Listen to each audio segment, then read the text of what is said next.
Now, criminals, would you like to get away with your crimes? Are you capable of running more than 100 yards? Well, good news, because the police are thinking of using these now. It's a Mitsubishi Electric. They say it's helping them crack down on CO2. I don't want the police to crack down on CO2. I want them to get my bloody television back, because it's been 6 years since that was nicked, and I haven't heard a peep out of them whilst they've been going on about cracking down on CO2. I'm going to have to buy another one at this rate. What were you stopped for the other day by a policeman? It was some motoring misdemeanor. He just turned around and said, "Oh, good, this must mean you found my television." I tell you what, if I was a policemanist and my chief Freemason came into the office one morning and said, I don't mean I mean chief constable. You didn't mean that, yeah. I was getting muddled up. And he said, right, you've got to do your beat to one of those. I would drink my own pepper spray. Stop bleating. Let us do the news. Yeah. Actually, I want to start on a serious note, if I may, with the news, because, as we know, for many years, we've been told that Wayne Rooney is the light and the path to righteousness, and we must emulate his lifestyle and indeed the lifestyle of his lovely wife, Colleen. Now, of course, we realise he is a lazy, talentless, jug-eared oaf.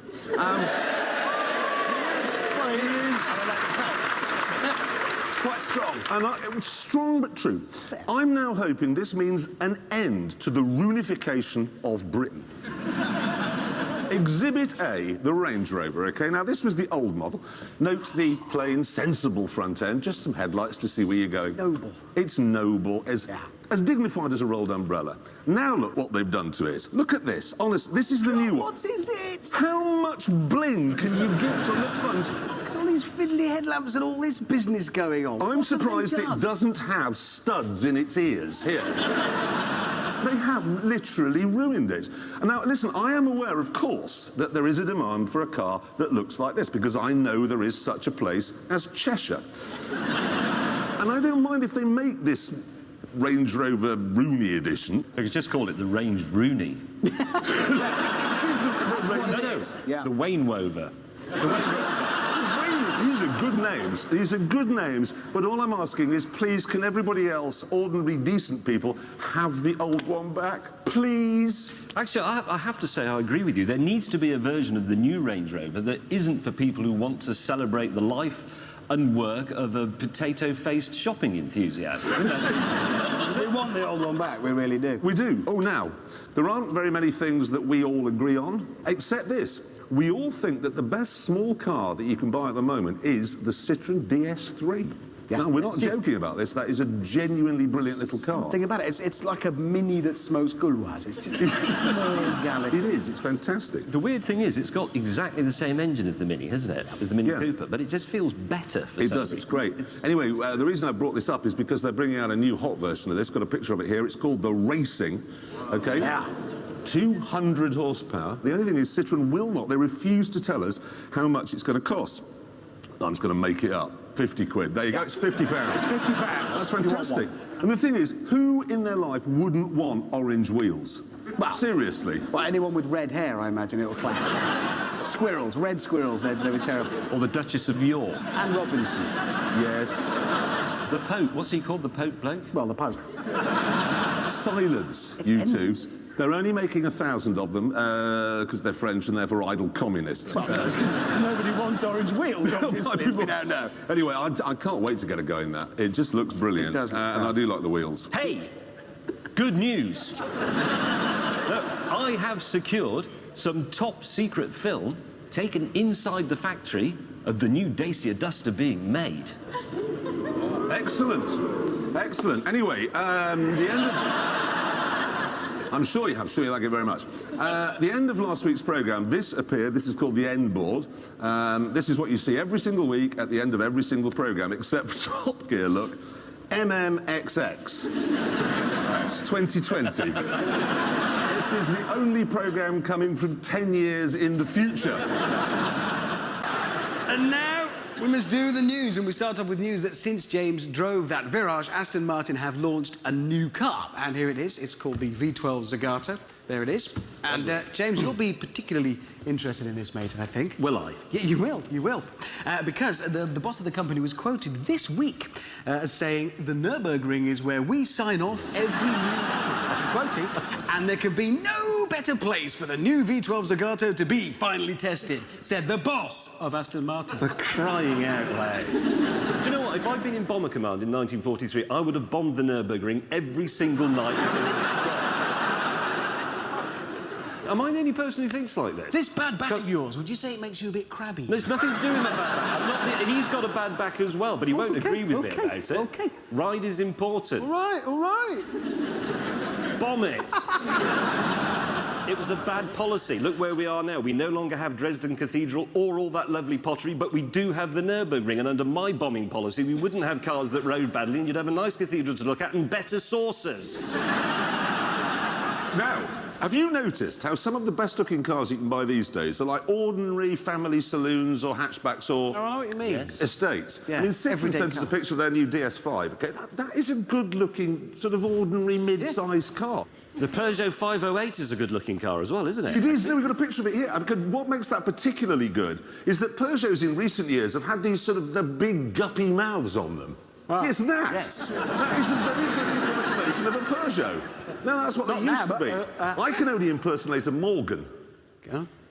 That's not bad. Can you do any other car? No, I can only do Peugeots, but I can do any Peugeot you name. 308? 207. I'll stump him. You know the tiny little one, the 1007 with the electric sliding doors? Oh. It's exactly like that. Now, last week we looked at a modern-day interpretation of the E-Type, which was fantastic. OK, well, now there's another one. Here it is. I mean, I just think that looks spectacularly good. Starts out in life as a Jaguar XKR, modern-day car, and then a Swiss company ups the V8 engine by 100 horsepower, and then they fit a, well, I have to say, brilliant-looking carbon fibre and aluminium body, so it's 200 kilograms lighter. That's gorgeous. I know. I'm not sure I really like it, actually. Well, that's because you're odd. You are. But you are very odd. But I think there is a problem with this car because they've called it the Growler. Yeah. Now, we Googled Growler, and we were quite surprised and a bit shocked by what it turns out to mean. And do you know, Richard, I've just forgotten what it is. What does it mean? Can you tell the ladies and gentlemen? Well, you know those big welcome mats you might see on a girl in the 70s? That's what it is. Why would you name your car after that? Honestly, James, I don't think they knew. I think they're sitting now in Zurich or wherever they are. This is the first time they've realised that Growler means that in England. And they'll be sitting going, Gott in Himmel! Wolfgang, we have accidentally named the car after ein Fraugarten! I'm not sure they're going to sell very many of those. No, neither do I, and there's another reason why. It costs £670,000. Yeah, there probably will be a trimmed-down version later, but I'll bet you... just for the Brazilian market. Thank you very much. There's a new Mini out, OK? It's a picture of it here. It's called the Countryman. It's not a funny name. This is the biggest car in the world, OK? You might think this is a stubble field. It isn't. It's the Brazilian rainforest. These are trees, in fact, yeah. So that's a Mini in the same way that you were a midget, then? Exactly. Now, and you might think, well, that's all right. You know, I fancy a Mini. I like the idea of a Mini. But I want more space. But the ridiculous thing is, it's only... Well, the one I drove the other day only had 4 seats. No, you're right, actually, because you'd think there'd be a middle one in the back, but there's a sort of styling feature. No, there is a good picture of it here. There's just 2 bars that run all... Look. What's the point of that? It is a civic sculpture. It is. It's like trading up from a 3 to a 4-bedroom house and then filling the 4th bedroom with a waterfall. Why would you do that? It's just stupid. It's the stupidest car I've ever seen, and it gave me crabs. What? Crabs. I meant cramp. Why did I say crabs?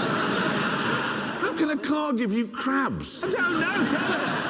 Oh, I know what I want to talk about. Really big news. The new car from Pagani's out. The Zonda's gone. This is the new replacement for it from Pagani. Look at that. It's an astonishing 730 brake horsepower, 6-litre AMG V12, specially designed for the car. Very technical. It's got a carbotanium body, so that's carbon fibre, but actually titanium woven in with the carbon fibre in it. Yes, can I just interrupt? What worries me is we liked the Zonda because it was completely bonkers, yes? Doesn't that look just a bit sensible to you? Isn't it a bit like Lady Gaga going, no, I'm a musician now and I want to start writing opera? A bit serious? Yeah. A bit grown up? Yeah. Yeah, okay. Here's the interior. Look at that! Ooh. That's clearly not all sensible and boring, is it? I like the colour of that, actually. Well, if you want that colour, James, just have a baby. Get it 8 times a day. What's it called? It's called the Hurrah. It is. It's spelt H-U-A-Y-R-A. It's written here, just in case you forget. Oh, that's the noise you make when you're sick in the passenger seat. If you two are just going to mock, you won't mind if I test it on the programme then, will you? Not at all. You knock yourself out. OK. No, don't, actually, if you're driving fast. I got that. Oh, now, day in, day out, OK, we meet people who say to us, don't like cars very much, but I do watch Top Gear. Well, if you're not interested in cars, ta-da! New Ford Focus. There it is. You're not saying it's bad, are you? No, it's a car. That is some car right there. I'll tell you something about the Ford Focus, right? Doing the figures this week on it. 275 people a day in Britain alone buy a Ford Focus. Now, that's what an hour? About 12 an hour? So who's waking up at 3 o'clock in the morning and thinking, I've got to get a Focus. I'm going to go out now. I've got to have... Who are they? No, that's the most mangled bit of statistics I've ever heard. It doesn't mean somebody has to do it on the hour every hour. It's just...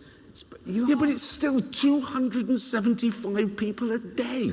See, I can't work it out. I mean, for instance, we know Saabs are driven by architects, yeah? We know Audis are driven by people who play golf. We know Land Rover Discoveries are driven by murderers. Ah, no. What? I'm going to have to put you up on that because I think you'll find murderers drive a Renault Espace. Well, Kenneth Noy, who was a murderer, he had a Land Rover Discovery.